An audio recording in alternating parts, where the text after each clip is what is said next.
Good morning, everybody. Welcome to the Harrisonburg Rotary Club. You guys hopefully will get used to hearing a lot of meat from me today, more than usual. We have no Rodney, we have no Dan, so I'm doing it all. Fortunately, Les and Ashley might have been here for us, but we will start, as we always do, with the four-way test of the things we think, say,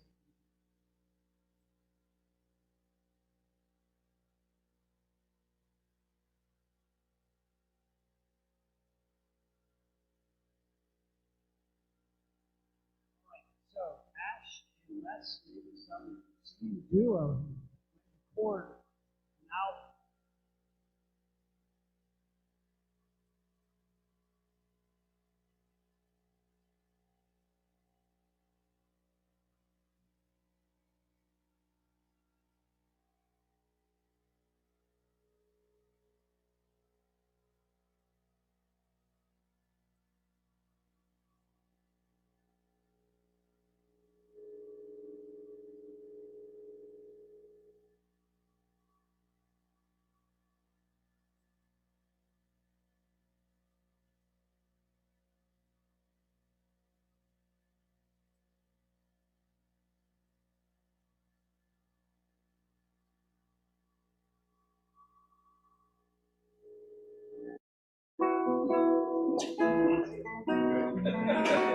Red is the rose that by yonder garden grows.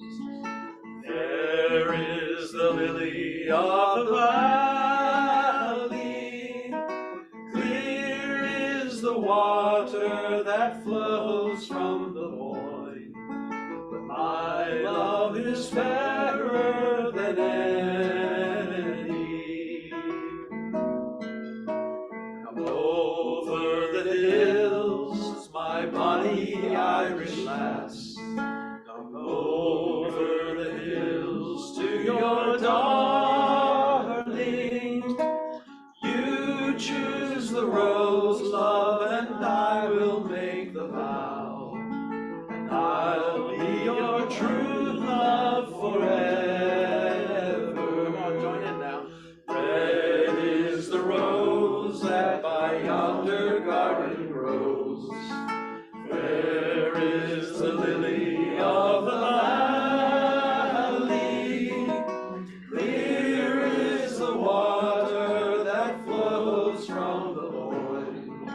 But my love is fairer than any. 'Twas down by Killarney's green woodlands that girl stayed. The moon and the stars, they were shining.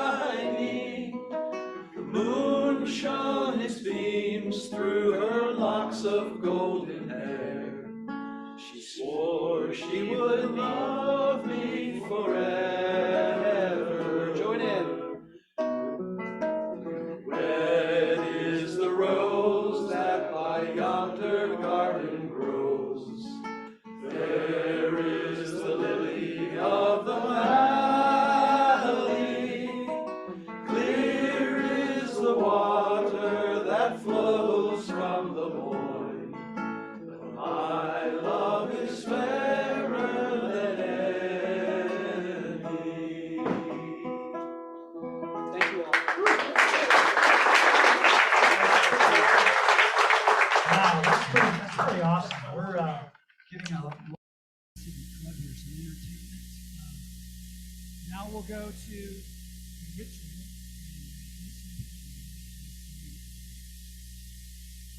Pledge of Allegiance. I pledge allegiance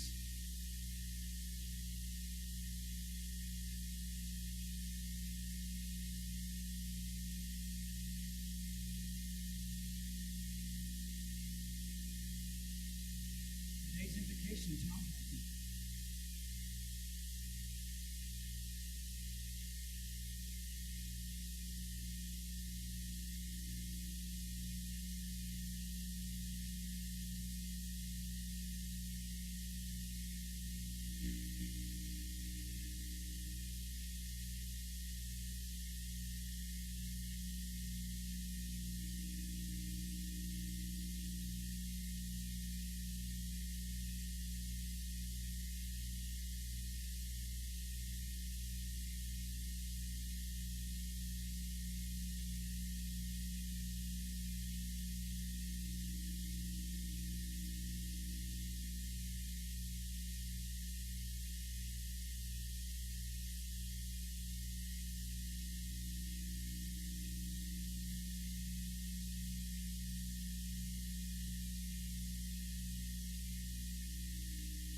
lifting up those prayers for the folks in Turkey and Syria. Just know that our board today in our board meeting is going to explore how Rotary's connecting to Turkey and Syria.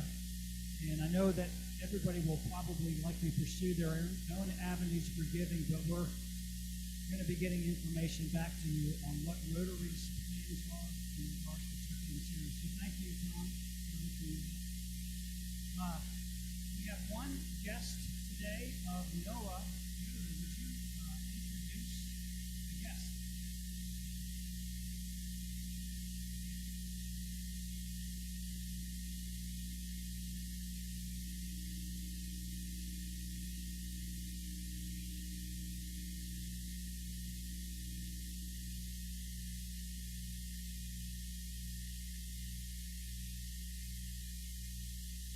Welcome, and by the way, another successful Rotary service project. And so we will continue to keep those in front of us. As a matter of fact, stay tuned for announcements about March project at Mercy House on March 11, but more details will be given. We'll be deconstructing a playground that's becoming safe.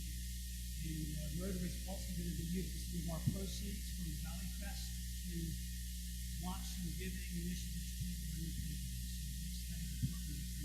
So thanks again for those of you that serve.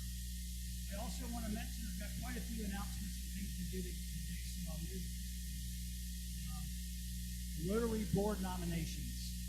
Again, I've tapped a few people on your shoulder, but we are needing some board nominees to consider, which will present a slate of nominees in March. We've got some folks interested, but for those of you that think that you would be willing to contribute to this Rotary Club board, we'd love to have you come see me and another meeting. Perfect. Thank you, Jeff. Keep them coming, Brayden. Also, the Rotary Conference, March 3 to 5. I think there's at least half a dozen that I know of that are going through this club. It's a great way to connect with other Rotarians. The early bird registration runs through February 16th. And the club is paying for the fees for those who attend and get the early bird registration. So it's a great way to connect with other Rotarians and give back. I also want to mention that Rotary has reached out to some clubs in some areas that need, if they're looking for some hosts for exchange students. For a lot of you who've been involved in that in the past, if you have a heart for international things, international people, we're looking for a champion in our club so the board can decide if we want to be one of those clubs that sponsors a student, but we really need a champion. And that does not mean that you need to host that student, but you would be the one that would help our club find host families for that student. So if that sounds like something that would be of interest to you, by all means, please let me know.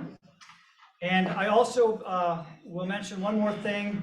Lynn, I understand there is some capacity yet for your trip. Is that true? Do you want to say a word or two? Got 8 going to Kenya this year. We got room for 2 more. 10 is our max. So if you have any interest at all, want to ask me questions, whatever, see me after the meeting. But we're going August 27th to September. We get back on the 8th. So if you're interested, let me know. You guys fill you in. We also look forward to sharing more with you, but for those of you that have been in this club for a while, Well of Hope has been one of our favorite projects, and the Rotary, our club is going to support that again, and we're going to give you some more details on some specific ways that we can help, aside from those that want to join in the mission by traveling. So we look forward to that. With that said, now, before I introduce our speaker, we are excited to have another new member induction to do this morning. So I'm going to ask Amanda Leach to come up with Brayden Hoover, and we are going to induct another new member. And as you can see by the growing room, I think I'm going to have the caterers at another table. We keep growing, which is what we want to do. So I'm excited, and I know that this is one of the most exciting reads that you get here almost monthly as I read the new, but it's an important read, so I'm going to do it. Fellow Rotarians, it's my privilege and pleasure today to welcome the membership to our club, Amanda, whose name was proposed by Brayden Hoover. I invite Amanda. Of course, you're here with Brayden. You have been approved for membership in the club because we believe you to be a worthy representative of your vocation, interested in the ideals of Rotary, willing to actively participate in the service activities of this club. Rotary's official motto is service above self. The object is to encourage and foster the ideal of service as a basis of worthy enterprise, and in particular to encourage and foster these things: the development of acquaintance as an opportunity for service, second, high ethical standards in business and profession, the recognition of the worthiness of all useful occupations, and the dignifying of each Rotarian's occupation as an opportunity to serve society. Third, the application of the ideal of service in each Rotarian's personal life, business, and community. Fourth, the advancement of international understanding, goodwill, and peace to a world fellowship of business and professional persons united in the ideals of service. We will now induct you into the membership of the Rotary Club of Harrisonburg, Virginia, and the Fellowship of Rotary throughout the world. Brayden, you have presented her with the four-way test and the pin. Thank you for that. And now will all members rise? Amanda, welcome to the Rotary Club of Harrisonburg. Fellow Rotarians, I'm happy to present to you our newest member. Please welcome her to our club with a round of applause.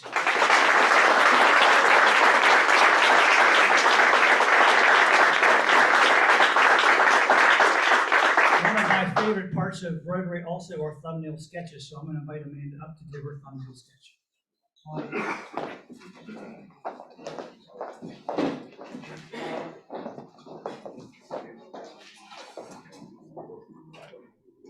Well, it has already been such a pleasure spending the last couple of weeks here as a guest. I've had so many wonderful conversations with many of you, and if we haven't met yet, I would love to have an opportunity to introduce myself another time. But to do my thumbnail sketch, I have the privilege of having been here last summer, so I gave you all a little bit of history about myself, but I'll do a quick refresher. I'm a military kid. My dad was a civil engineer in the Navy for many years. We moved around quite a bit, 6 times before I was in 6th grade. But we landed in Virginia Beach, which is how I ended up at James Madison University for my undergraduate degree. I told the story when I was here over the summer, but it was the first place I lived that I immediately felt like I was home, because we had moved so much growing up that concept was somewhat foreign to me. After I graduated from JMU with my degree in communication studies, my first job was actually at the SPCA in Charlottesville, Virginia. I have a huge heart for animals, and so I ended up working wearing many different hats over there, as you do at small nonprofits, but collecting a few small animals along the way. Yep. Then I worked for the Alumni Association at James Madison University for about 4.5 years while I got my master's, which I tell young people all the time, go work in higher ed and get your master's. It's a really great deal, which was in human resource development over there at JMU. I've been with United Way for almost 7 years, which has been a huge honor. I started in fundraising, and over the last 9 months have been in the role of executive director, which I love. We have a fantastic team over there. If you haven't heard from United Way, please reach out. We'd love to send somebody over to come talk to your business. I want to talk a little bit about my family. I met my husband at JMU. He's an artist. He's actually a graphic designer. Has anyone ever had beer from Brothers Brewery? Okay, he designed that label. Which is very cool. He's very talented. He's a musician. He plays all kinds of instruments. He's also a runner, biker, very just avid exerciser, as we both are. I have an 8-year-old named Frankie, who is she's in 3rd grade, and she is a Girl Scout. So we went out this weekend around our neighborhood and we sold 50 boxes of cookies to people like Shannon, which was great fun. And she is a delight, very independent and smart. And I have a 4-year-old named Mira, who is currently doing dance class and has a big recital coming up in the spring that we're all very excited about. And then a couple of things about me, because I know I have 3 minutes. I probably already went over. Many of y'all know I'm very active at Orange Theory. That is a gym that now Braden goes to because this was the agreement that we agreed upon. So I didn't see you there this morning. What was that about? So if anybody wants to go do a really hard workout, please let us know. I have done a couple of half marathons. I love to run. I love to run outside. It is just it's very peaceful and wonderful.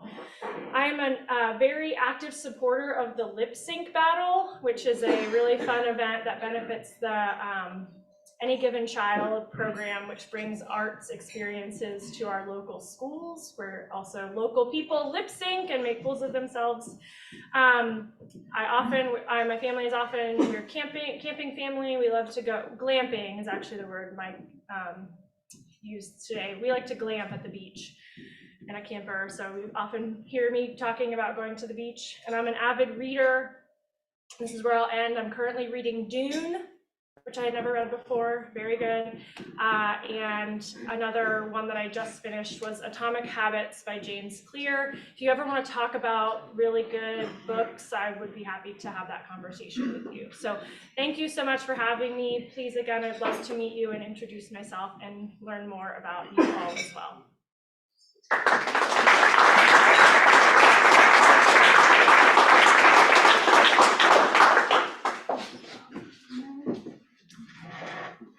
Thank you, Amanda. We are excited to have you here with us as a member. And now I get to introduce today's speaker, a gentleman who I've actually worked with for 30-some years, as we have to figure out how to get power to projects and when to get power to projects. But Brian O'Dell was a graduate of University of Tennessee in electrical engineering. Brian worked in the power industry for his entire career. Previously with the Baltimore Gas and Electric Company for approximately 5 years, he made the move to Harrisonburg in 1989, began to work with the HEC, having completed his MBA at JMU in 1997, holding various engineering positions within HEC, including the manager of engineering for over 20 years. He was appointed as the general manager of the utility in 2012. Brian currently serves as the treasurer of the board of directors of Virginia Municipal Electrical Association, is joint action agency, and has previously served as president and vice president of the Municipal Electrical Power Association of Virginia, where currently he serves as on their executive committee. Brian also serves on the mutual aid working group for the American Public Power Association, is the Virginia statewide coordinator for mutual aid for all municipal electrical utilities within Virginia. It appears that he knows a little bit about power. So we're going to hear about it, and Brian, welcome.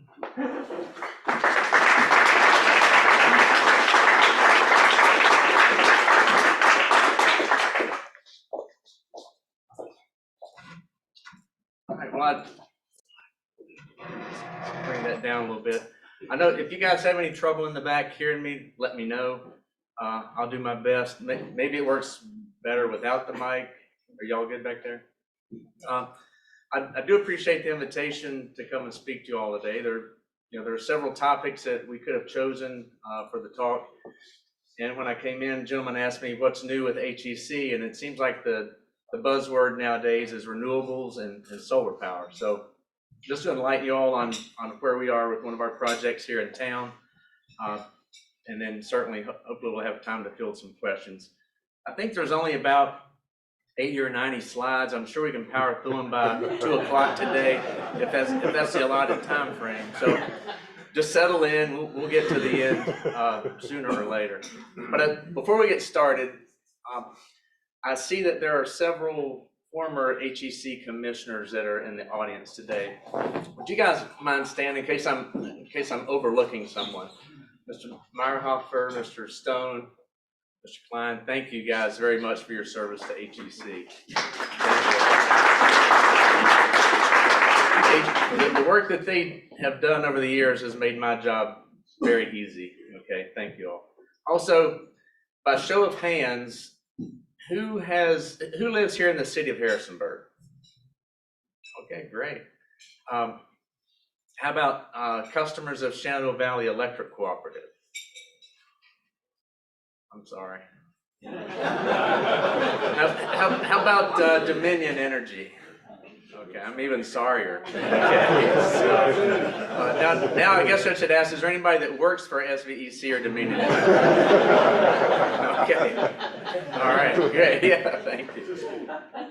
So before we get started, I do want to go over one of our safety slides, since we're in the operation of a very dangerous business, and I know there's a lot of you all that are do-it-yourselfers.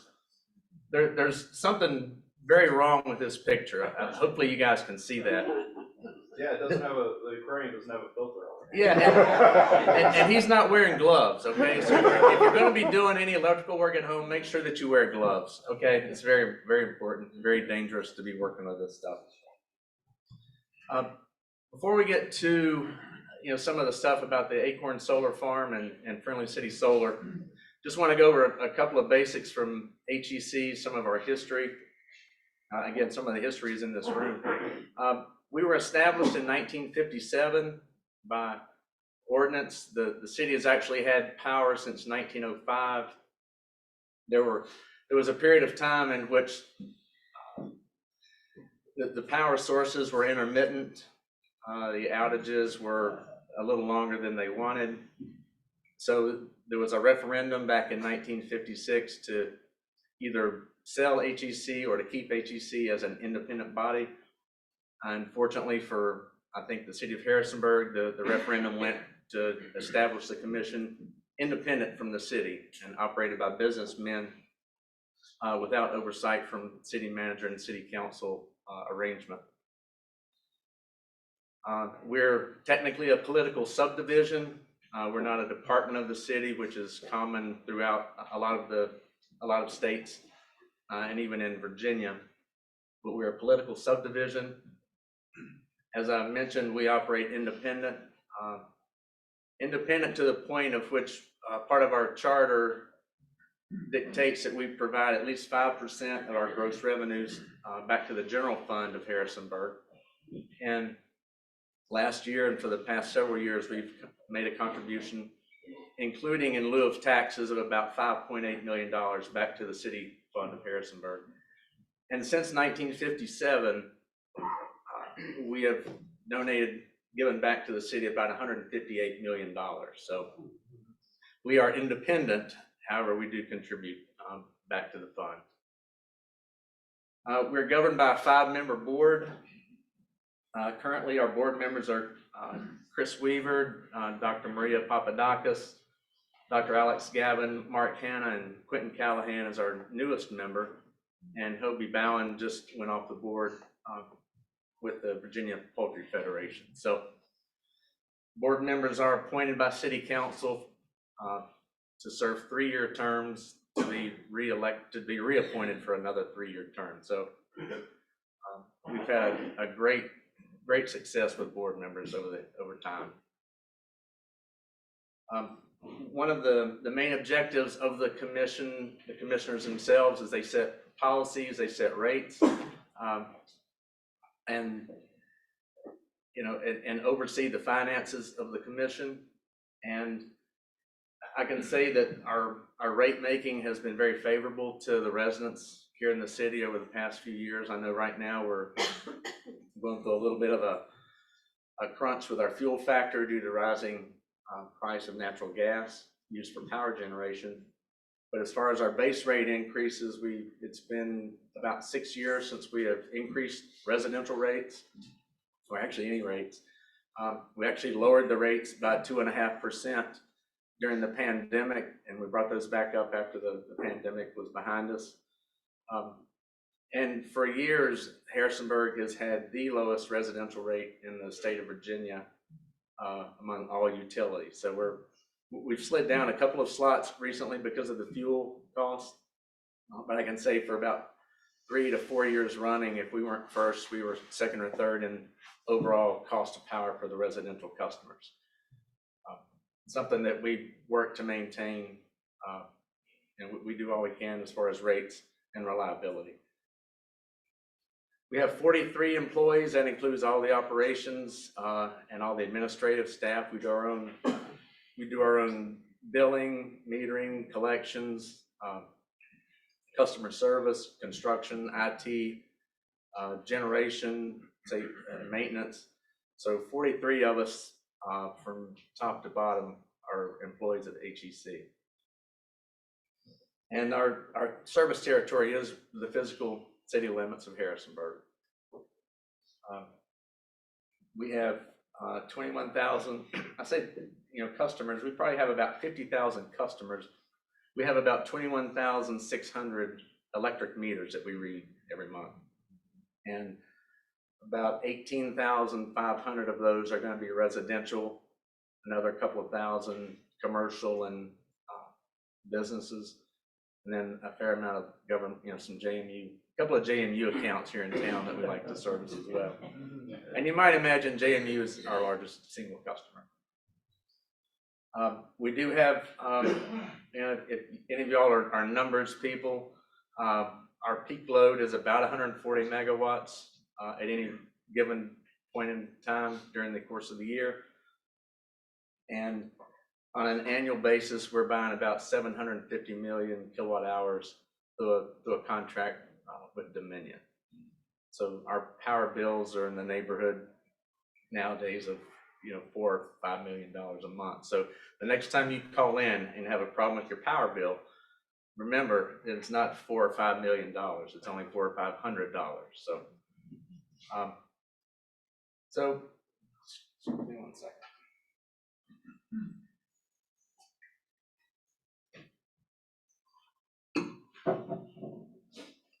I mentioned the contract with Dominion. It has been, we entered into that contract in 2011. It's a 20-year contract. It runs through 2031. And there are some good things about the contract, some other things that are viewed not so favorable. But part of the reason we've been able to hold power prices down in Harrisonburg is we do have a favorable load factor. We do have a lot of good customers, a lot of industry, a lot of retail. So we're not seeing the electric heat kick on in the winter months. That's going to affect our power pricing. We have just good stable load, say through the industry and the businesses here in town. But part of that contract is it's a full requirements contract. And when we started looking for solar back several years ago, I think it was 2019. One of the options that we would have expected to have been on the table would have been something that we could own and operate and maintain. However, due to the restrictions in our contract with Dominion, it's a full requirements contract, which says anything that HEC buys or sells has to come through Dominion. So we could have installed some renewable energy. However, we would have paid Dominion the same amount as if we didn't have the power. So doing something on our own wasn't a great option, but we did feel there was still a need in the community to pursue some sort of a larger scale solar farm. The other thing that our contract stipulates under the full requirements piece of that is that we can't buy our power from any other power producer. I know in the state right now, there are localities in most of the Dominion and APCO territory, they can enter into third-party purchase power agreements for renewable energy. Currently not the case in Harrisonburg or any of the full requirements customers from Dominion. So we can't go out and buy power from a third party to achieve this goal. And the other thing that we were looking to do when we wanted to have this renewable installation is we wanted it to be physically located within the city of Harrisonburg, something that would offset the power that we were importing from the grid, as opposed to something that was just connected to the grid and done on a paper transfer. So we wanted it to physically slow the meters down for the power that's coming into Harrisonburg. So those were some of the constraints that we were looking at when we were moving towards a solar farm here in town. And okay, so when you think about your contract, Dominion won't let you buy it from anybody else. You can install your own, and it's got to be within the city limits. Our natural partner was, none other than Dominion. So we could accomplish some of our goals if we partnered with them on a project. So we did start back in 2019 talking with Dominion. Again, outlining some of our, we wanted to be in town. We wanted it to be, relatively, large enough to where it made sense economically, but small enough to where we weren't taking up half of the town. So we started in 2019 with our talks with them. Several months later, we were able to come to a loose agreement that they were willing to participate with us. So we started looking for property. So I see Brian Shull in the back there. The city has zoning restrictions, okay? And M1 is the one, I believe it's the only zoning classification that allows for power production as a by right use. So we focused our efforts on property searches for M1 locations. And based on the estimates from Dominion, we were looking for something along the neighborhood of about 10 acres. Again, we focus on M1 and, north of town, south of town, there were some tracts that were, that looked favorable. However, the one that we chose, it's in an industrial area, and it's near a substation. So we went ahead and closed on a property up on the north end of town, up on Acorn Drive, in October of 2020. I know in the back that's going to be hard to see, so I didn't anticipate you guys being so far away. But that's the northeast corner of Acorn Drive and North Liberty Street. You can see the general location there on the left and crudely outlined in that sketch there on the right. And that's the 10 acres that the city of Harrisonburg, that HEC purchased for the purpose of the installation of the solar farm. So just to give you some of the details of the farm, by the nature of our contract, Dominion, this HEC purchased the land, and we're leasing, in essence, we're leasing the land to Dominion Power. So they're going to install the solar farm, operate it, and maintain it. So the site is 9.92 acres in total, 8.75 that is fenced. The total capacity of Acorn Solar is about 1.5 megawatts. Just to give you a reference of that, we have about 275 net metered customers, and we'll save that conversation for another day. So our net metered customers here in town, there's 275 of them, have an installed capacity of about 2.5 megawatts. So just to, we about doubled our solar capacity in town overnight. One of the interesting aspects of this is single axis tracking, and I have a slide here in just a second, as opposed to what would be referred to as a fixed tilt. If you mount them on your roof, generally they're not going anywhere. They don't move with the sun. Single axis tracking does allow the panels to follow the path of the sun. Sun sets, they'll reset, they'll be ready for in the morning. So when the sun comes up, the panels will turn and face to the east and then rotate across. It's to allow increased output of the panels. Obviously more efficient if they're facing squarely up towards the sun. This project has about 4,400 panels on it. Not getting too technical, the solar power, renewable energy is generated in DC current.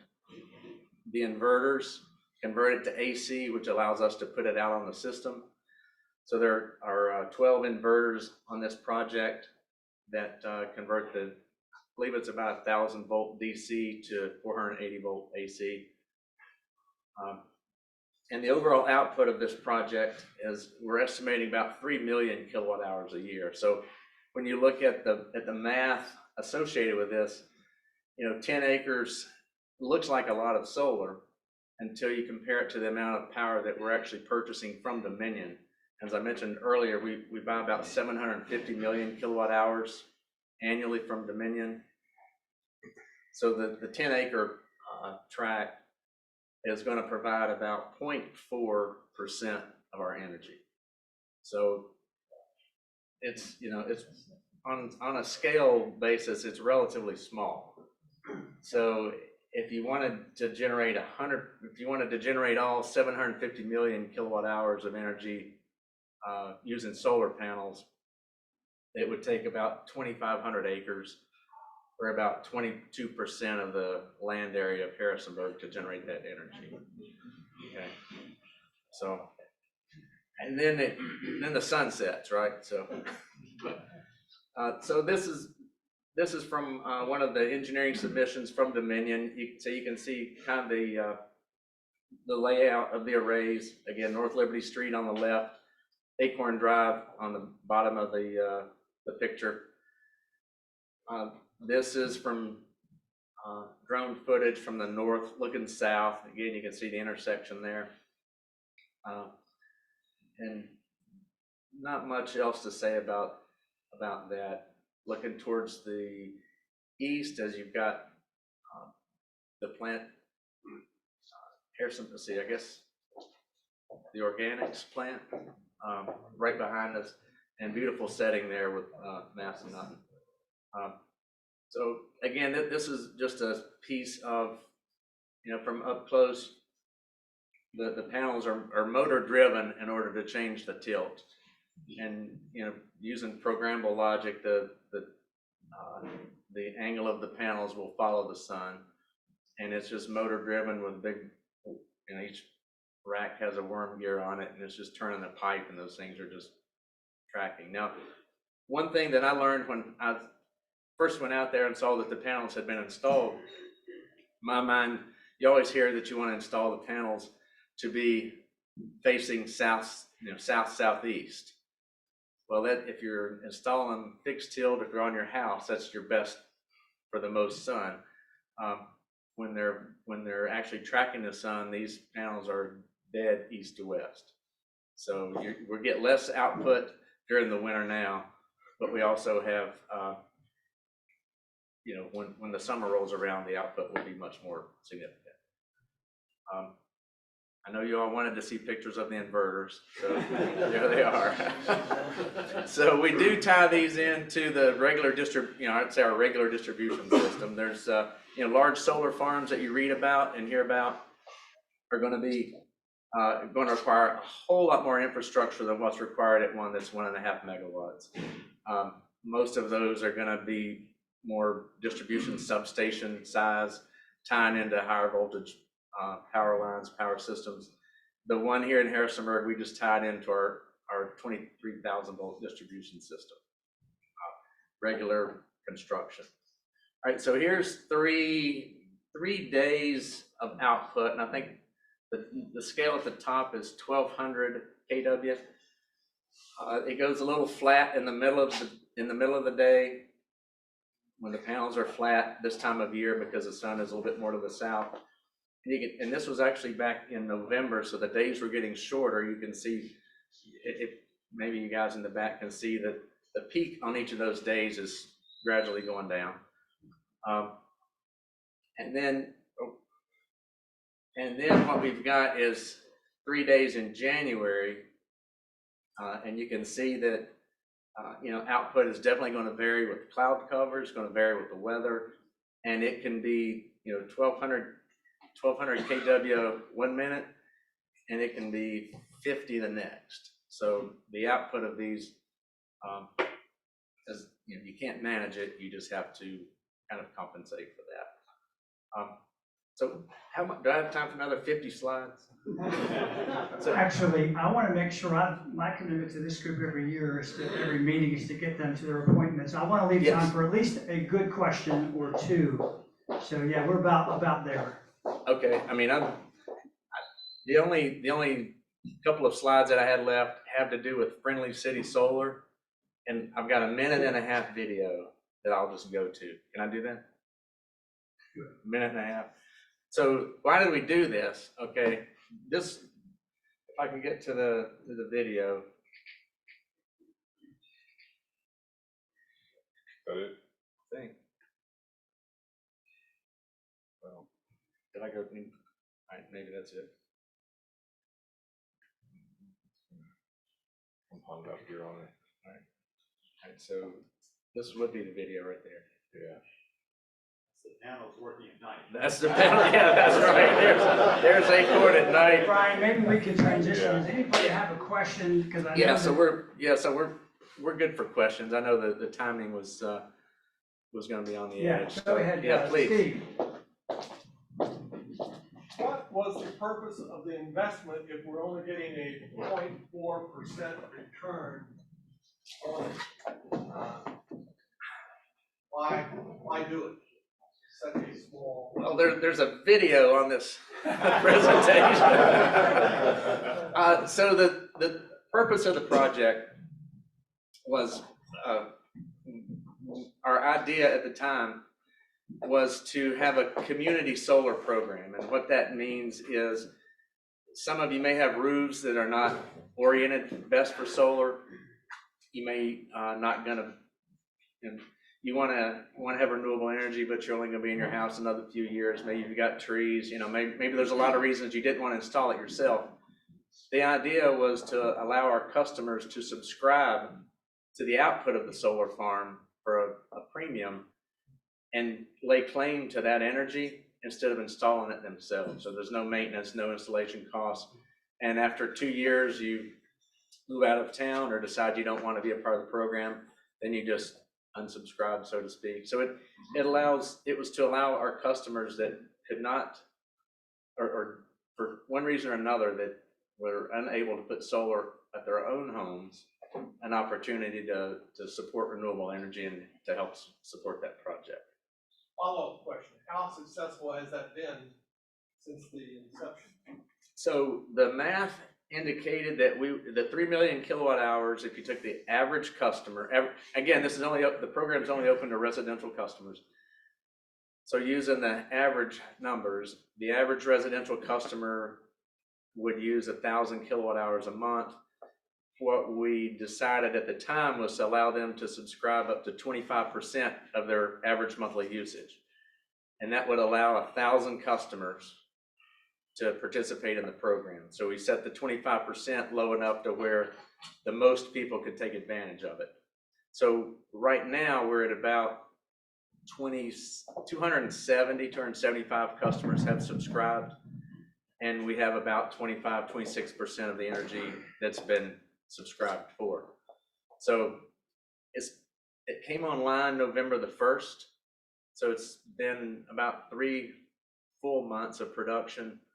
Hopefully, if you guys are seeing our marketing either on the TV or hearing it on the radio and some ads in the newspaper, we're trying to market the output for increased participation. At some point, we're going to see that level off, and then we'll likely increase the amount that customers can subscribe to.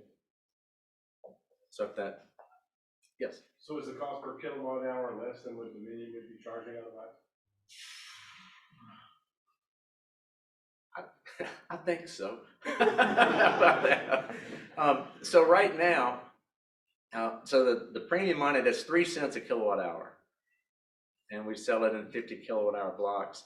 We don't charge fuel against the energy that comes out of the solar farm. So with our fuel charge being 3.3 cents and the premium for Acorn Solar being 3 cents, there's currently a net benefit to the customers to have the renewable energy. And also that rate, if you got on it today, we're considering that fixed for the next 25 years as long as you remain a customer. So it'll hedge against future increases in the event that there will, and I'm sure there will be at some point, an increasing cost of power. I'm not sure about Dominion's. Thank you, Brian. We're going to have to wrap it up, but thank you for the presentation, and let's give Brian a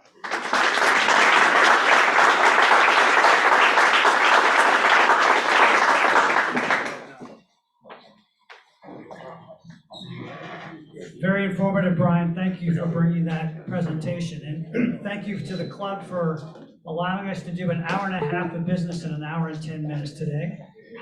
But Brian, again, thank you for that presentation, and thanks for serving us with the HEC Commission. And we appreciate you all being here today, and we are adjourned.